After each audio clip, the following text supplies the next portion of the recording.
নমস্কার, পেজ ওয়ানে আপনাদের সঙ্গে রয়েছে আমি পায়েল। বিস্ফোরক বিরোধী দলনেতা শুভেন্দু অধিকারী 4 কেন্দ্রের উপনির্বাচন নিয়ে বিস্ফোরক অভিযোগ শুভেন্দু অধিকারীর। সব ইভিএম বদলে দেওয়া হয়েছিল অভিযোগ বিরোধী দলনেতার। শান্তিপুর কলেজের বুথে কিভাবে মাত্র 8টি ভোট পেল বিজেপি, প্রশ্ন শুভেন্দু অধিকারীর।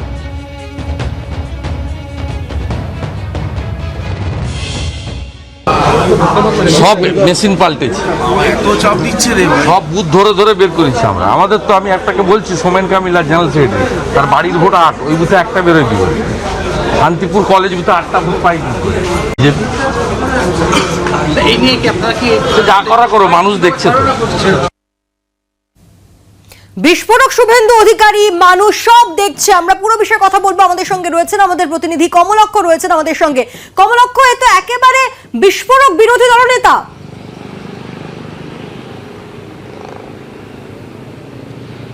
একেবারেই পায়েল, দেখো, বিস্ফোরক বললে শুধুমাত্র কম বলা হবে। তার কারণ শুধুমাত্র এই একটি অভিযোগ নয়, একগুচ্ছ অভিযোগ। আজকে আইসিসিআরে একটি বিজয় সম্মেলনী অনুষ্ঠানে গিয়েছিলেন বিরোধী দলনেতা শুভেন্দু অধিকারী, এবং সেখানে তিনি ইভিএমে বদল বা ইভিএম কারচুপির অভিযোগ আনলেন এই সদ্য সমাপ্ত বিধানসভা উপনির্বাচনকে ঘিরে। সেখানে তিনি বললেন যে সমস্ত মেশিন বদলানো হয়েছে এবং বুথ ধরে ধরে তার হিসেব নেওয়া হচ্ছে। তিনি বলছেন যে এই নির্বাচনে 86-87% ভোট পড়া যা গণতন্ত্রের পক্ষে বিপজ্জনক বলে তিনি উল্লেখ করছেন। এবং তিনি আরও বলছেন যে শান্তিপুরের একটি বুথে, অর্থাৎ শান্তিপুর কলেজের একটি বুথে, সেখানে বিজেপি কার্যকর্তা যিনি রয়েছেন তার পরিবারেরই 8টি ভোট রয়েছে বিজেপির, সেখানে মাত্র একটি ভোট কি করে বিজেপির ঘরে যায়। সুতরাং সমস্ত কিছু নিয়ে এই বিষয়ে যে বিজেপি বিষয়টিকে আগামী দিনে তাদের প্রচারে বা তাদের বিক্ষোভের একটা বড় অংশ করতে চলেছে, সেটাও কিন্তু তার ইঙ্গিত দিয়েছেন শুভেন্দু অধিকারী। এবং তার পাশাপাশি অত্যন্ত তাৎপর্যপূর্ণ আরও একটি কথা আজকে শুভেন্দু অধিকারী তার ভাষণে, এই অনুষ্ঠানে গিয়ে তিনি বলেন যে বাংলাকে বাঁচাতে হবে, ট্রাস্ট মি, বিভিন্ন আমার পরে ভরসা রাখুন। আগামী দিনে যে বিজেপির অন্যান্য যে নেতৃত্ব রয়েছেন তাদের সঙ্গে আপনাদের যাতে সুমধুর সম্পর্ক হয়, একটা ওয়ার্কিং কন্ডিশন হয়, সেই বিষয়ে তিনি দেখভাল করবেন। অর্থাৎ নিজেকে ট্রাস্ট করবার কথা শুভেন্দু অধিকারীর মুখে শোনা গেল। তিনি বলছেন যে পরিস্থিতি, অর্থাৎ বিজেপির যে ডামাডোল এই মুহূর্তে চলছে রাজ্য বিজেপিতে, বিভিন্ন ক্ষেত্রে বিজেপি থেকে বহু কর্মী নেতা, শীর্ষ নেতৃত্ব তারা বিজেপি থেকে বেরিয়ে তৃণমূল কংগ্রেসে এসছেন, সেই জায়গায় দাঁড়িয়ে তার উপরে ভরসা করতে বলছেন সাধারণ মানুষকে, বিজেপির কর্মীদের। শুভেন্দু অধিকারী নিজের উপর ভরসা করতে বলছেন তার কর্মী সমর্থকদের। কমলক্ষ, আমাদের সঙ্গে তুমি থাকো। এই মুহূর্তে তৃণমূল কংগ্রেসের মুখপাত্র কুণাল ঘোষ আমার সঙ্গে টেলিফোন লাইনে রয়েছেন। কুণাল দা, যে অভিযোগ বিরোধী দলনেতা তিনি করছেন যে ইভিএম পাল্টে দেওয়া হয়েছিল, কি বলবেন? দেখুন, এটা হচ্ছে পুরো বিরোধী দলনেতার মস্তিষ্ক বিকৃতি। কারণ ইভিএম পাল্টে দেয়া এটা কোনো কথা? আমি সাজেস্ট করব উনি কোনো অস্ত্রোপচার করিয়ে ওনার মাথার গ্রে ম্যাটারটা বদলে নিন। যে ভোটটা হয়েছে সেই ভোটটা কেন্দ্রীয় নির্বাচন কমিশনের আওতায় হয়েছে এবং কেন্দ্রীয় বাহিনীর আওতায় হয়েছে। সেখানে কি করে এই অভিযোগটা একজন করতে পারে বিজেপির যে একটা ইভিএম বদল হয়েছে? এটা হতে পারে কখনো?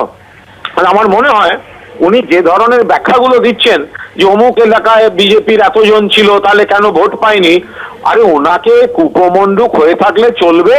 তামিলনাড়ুতে স্থানীয় নির্বাচনে বিজেপির একজন প্রার্থী একটি ভোট পেয়েছেন, অনলি ওয়ান। তার বাড়ির লোকও তাকে ভোট দেয়নি।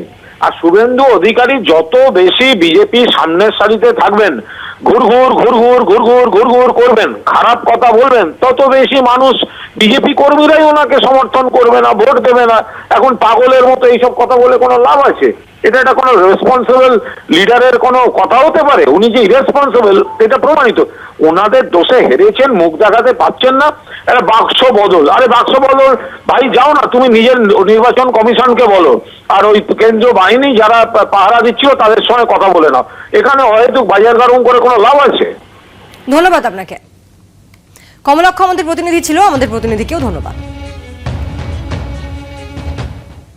অপরদিকে বিজেপির জাতীয় কর্মসমিতির বৈঠক তা কি শুধুই বাংলাময়? কারণ বৈঠকে বাংলায় অশান্তির প্রসঙ্গ ওঠে এবং তাতে পৃথক প্রস্তাবও পেশ করা হয় বাংলা এমন এক রাজ্য যাকে নিয়ে পৃথক প্রস্তাব পেশ করা হয় আজকে জাতীয় কর্মসমিতির বৈঠকে।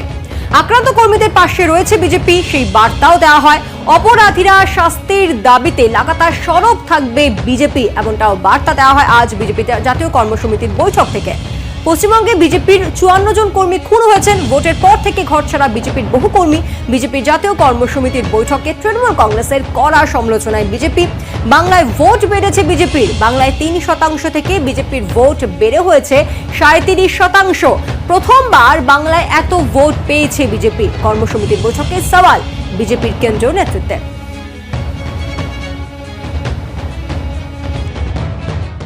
কিন্তু পশ্চিমবাংলার হিংসা নিয়ে সারা দেশ চিন্তিত। মাননীয় রাষ্ট্রীয় সভাপতি সেটা বলেছেন, রাজনৈতিক প্রস্তাবে সে বিষয়টা বড় করে এসেছে এবং গোয়ার মাননীয় মুখ্যমন্ত্রীও বলেছেন যে বাংলার হিংসা গোয়ায় চলবে না।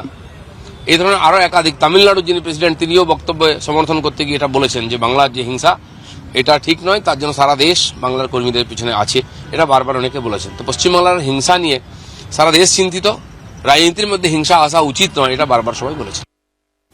কথা বলবো, আমাদের সঙ্গে টেলিফোনে রয়েছেন আমাদের প্রতিনিধি জ্যোতির্ময় কর্মকার। জ্যোতির্ময়, আজকে বিজেপি জাতীয় কর্মসমিতির বৈঠক, তাকে মূলত বাংলাময় হয়ে উঠলো। দেখো, জাতীয় কর্মসমিতির বৈঠকের যেটা মূল লক্ষ্য ছিল যে দেশ জুড়ে এই মুহূর্তে রাজনৈতিক পরিস্থিতি ঠিক কোন জায়গায় রয়েছে তা নিয়ে একেবারে সুনির্দিষ্ট কাটাছেঁড়া হবে। প্রায় 2 বছর পরে বিজেপির জাতীয় কর্মসমিতির বৈঠক বসেছিল এবং মূলত আসন্ন যে 5টি রাজ্যে নির্বাচন রয়েছে সেই নির্বাচনের বিজেপির রণকৌশল ঠিক হওয়ার কথা ছিল। বিজেপির তরফে একটি পলিটিক্যাল রিজলিউশন আজকে নেওয়া হয়, যা ন্যাশনাল এক্সিকিউটিভ কমিটিতে যোগী আদিত্যনাথ পেশ করেন। সেই পলিটিক্যাল রিজলিউশনে যে কয়েকটি পয়েন্ট রয়েছে তার মধ্যে গুরুত্বপূর্ণভাবে পশ্চিমবঙ্গের জন্য আলাদা একটি প্যারা রাখা হয়েছে, যেটা খুবই নজিরবিহীন। সেখানে স্পষ্টভাবে উল্লেখ করা হয়েছে যে নির্বাচন এবং নির্বাচন পরবর্তী সময়ে পশ্চিমবঙ্গে লাগাতার অশান্তির ঘটনা ঘটছে এবং জেপি নাড্ডা তার উদ্বোধনী ভাষণের একটা বড় অংশ তিনি বাংলার জন্য রাখেন, যেখানে তিনি বলেন যে গত কয়েক মাসে প্রায় 54 জন বিজেপি নেতাকর্মীর মৃত্যু হয়েছে। এনএইচআরসি, সুপ্রিম কোর্ট, হাইকোর্ট বিভিন্ন সময় বাংলার এই ভায়োলেন্সের কথা তারা উল্লেখ করেছে এবং এই মুহূর্তে দাঁড়িয়ে তৃণমূল কংগ্রেস তারা যেভাবে কাজ করছে তা গোটা দেশের বুকে বেনজির, অর্থাৎ পশ্চিমবঙ্গকে কোথাও আলাদা করে গুরুত্ব দেওয়া হয়েছে। এবং তার পাশাপাশি কোভিড পরিস্থিতির কথা উল্লেখ করা হয়েছে যে নরেন্দ্র মোদী তিনি ভ্যাকসিন পাঠাচ্ছেন রাজ্যে, কিন্তু রাজ্যে ভ্যাকসিন রাজনৈতিক রং দেখে দেওয়া হচ্ছে। জেপি নাড্ডা এই পুরো ঘটনাটিকে হাইট অফ ইনহিউম্যানিজম, অর্থাৎ একটা বেনজির অমানবিকতা বলে তিনি মন্তব্য করেছেন। অর্থাৎ তৃণমূল কংগ্রেস গোটা দেশ জুড়ে বিধানসভা নির্বাচনে জয়ের পরে বিভিন্ন প্রান্তে বিজেপিকে চ্যালেঞ্জ জানাচ্ছে। তৃণমূলকে যে আলাদা করে গুরুত্ব দেওয়া হচ্ছে তা জাতীয় কর্মসমিতিতে জেপি নাড্ডার বক্তব্য এবং পলিটিক্যাল রিজলিউশনে তৃণমূলের জন্য আলাদা একটি প্যারা, বিজেপির জন্য পশ্চিমবঙ্গের জন্য আলাদা একটি প্যারা রাখা থেকেই বিষয়টি স্পষ্ট হয়ে গিয়েছে এবং পাল্টা পশ্চিমবঙ্গের আইন শৃঙ্খলা পরিস্থিতিকে যে তৃণমূলের বিরুদ্ধে হাতিয়ার করা হচ্ছে তা ন্যাশনাল এক্সিকিউটিভে জেপি নাড্ডার বক্তব্য এবং পলিটিক্যাল রিজলিউশন থেকেই স্পষ্ট হয়ে যাচ্ছে। ধন্যবাদ জ্যোতির্ময়। বিজেপির জাতীয় কর্মসমিতির বৈঠক এবং সেখানে বাংলায় ভোট পরবর্তী অশান্তি থেকে শুরু করে করোনা টিকা যে ডিস্ট্রিবিউশন তা নিয়ে একাধিক অভিযোগ এবং বক্তব্য, তার সব নিয়ে তৃণমূল কংগ্রেসের সাংসদ তথা নেতা সৌগত রায় তিনি ঠিক কি বলেছেন শুনবো। ভোট পরবর্তী হিংসা হচ্ছে না, কোথাও হলে আমরা তার বিরুদ্ধে, আমাদের রাজ্য সরকার সেটার ব্যবস্থা নেবে। এটা বারবার একই ভাঙা রেকর্ড, বাজিয়ে লাভ নেই। এই বাজিয়েছে বলেই ওরা এত খারাপ ফল করেছে উপনির্বাচনে। ফের তথাগত টুইট তো, গতকাল থেকে ফোনে ফোনে জর্জরিত হয়ে গেলাম। সকলকে আশ্বস্ত করছি এই বলে যে আমি স্বেচ্ছায় দল ছাড়ছি না। আমি আপাতত এখন সাধারণ সদস্য। এই অবস্থাতেই যাত্রার বিবেকের ভূমিকা পালন করে যাব। দল ছাড়তে পারলে সব গুপ্ত কথাই ফাঁস করতে পারতাম, কিন্তু এখনই তা হচ্ছে না। তথাগত রায় তাকে পাল্টা কটাক্ষ করেছেন বিজেপি প্রাক্তন রাজ্য সভাপতি দিলীপ ঘোষ। কারো ব্যক্তিগত ভালো মন্দ এটা নিয়ে দল চলে না। আর যখন দল এবং সংকটের মধ্যে আছেন, হাজার হাজার কর্মী বাড়ি ছাড়া এখনো বাড়ি আসতে পারেননি, সর্বশান্ত হয়েছেন, তারা পার্টিকে ধরে আছেন। আমাদের সবার কাজ হওয়া উচিত তাদের সঙ্গে কাঁধে কাঁধ মিলিয়ে দাঁড়ানো। হাজার হাজার কর্মীর ত্যাগ আর শত শত কর্মীর প্রাণের বিনিময়ে পার্টি এখানে এসেছে। কারো ব্যক্তিগত ইগো বা ভালো মন্দ, ভালো লাগা না লাগা নিয়ে পার্টির মধ্যে ঝগড়া করে সেই মানুষের বলিদানকে যদি আমরা ব্যর্থ করি, এটা খুব পাপ হবে। ভারতীয় জনতা পার্টিতে বিরাট পার্টি, অনেক কাজ আছে, সবাই নিজের রুচি মতো কাজ করুন যাতে পার্টির হিতে হয়।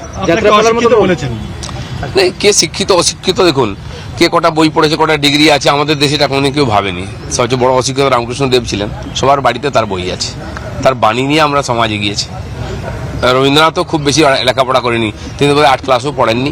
এটা ভারতবর্ষের সংস্কৃতি, যারা দেশকে চিনতে পারে না তাদের দায় ওটা।